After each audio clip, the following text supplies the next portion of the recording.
Right here is exactly why we love this grill. You got to check this out. It's a fire pit and a grill, and you can take it wherever you're going. Tonight we're going to set up a little spot right here with some chairs, and we're going to grill some steaks.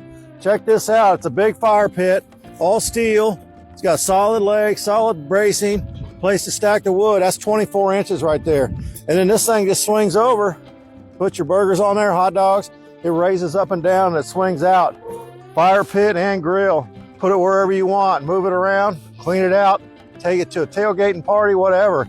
This thing right here is Bad Earl. Go check it out. I posted a link. Go look at them. You're going to like it. I posted a link. Go look at them. You're going to like it. I posted a link. Go look at them. You're going to like it.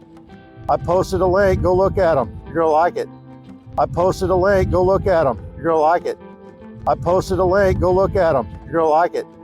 I posted a link. Go look at them. You're going to like it. I posted a link. Go look at them. You're going to like it.